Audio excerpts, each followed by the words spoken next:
Hi అండి, నమస్తే. నేను మీ ప్రవీణ్ అద్దంకి అడ్వకేట్. ఈరోజు మన టాపిక్ సేల్ డీడ్ అంటే అమ్మకపు దస్తావేజు అని చెప్పేసి అంటాం. అంటే ఏంటి సేల్ డీడు, అసలు ఏ విధంగా ఉంటుంది అంటే ఏ agreement between the two persons like seller and buyer. అంటే ఒక ఇద్దరు వ్యక్తులు, అంటే అమ్మే వ్యక్తి కొనే వ్యక్తి మధ్యలో ఒక రాసుకునే ఒక కాగిత పత్రాన్నే దస్తావేజు అంటే సేల్ డీడు అని చెప్పేసి అంటాం.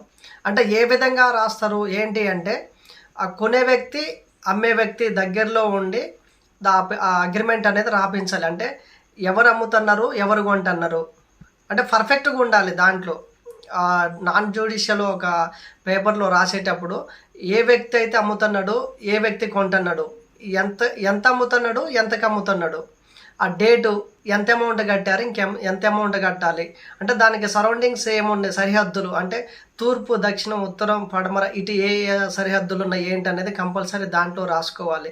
ఆ విధంగా ఒక ఇద్దరు వ్యక్తులు, అంటే కొన్న వ్యక్తి అమ్మిన వ్యక్తి ఇద్దరు కలిసి రాసి ఒక కాగితపు పత్రాన్నే అగ్రిమెంటు అని చెప్పేసి, అంటే అది సేల్ డీడు అంటే దస్తావేజు రూపంలో రాస్తారు. దాన్నే ఒక సేల్ డీడు అని చెప్పేసి అంటాం.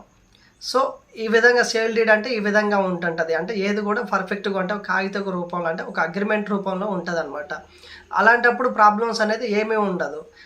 ఏదన్నా ఉన్నా కానీ రిజిస్ట్రేషన్ చేయించుకోవాలన్నా, లేదు అంటే కొనే వ్యక్తి వేరే వాళ్ళకి అమ్మాలన్నా కానీ పర్ఫెక్ట్గా అగ్రిమెంట్ ప్రకారం ఉంటుంది. కాబట్టి ఎవరు కూడా ఇబ్బంది పడాల్సిన అవసరం ఉండదు. ఏదన్నా లీగల్గా ఏదన్నా ప్రొటెక్షన్గా అంతా కూడా పర్ఫెక్ట్గా ఉంటే ఎవరికి కూడా అవతల కొన్న వ్యక్తికి కానీ అమ్మిన వ్యక్తికి కానీ ఎటువంటి ఇబ్బంది ఉండదు.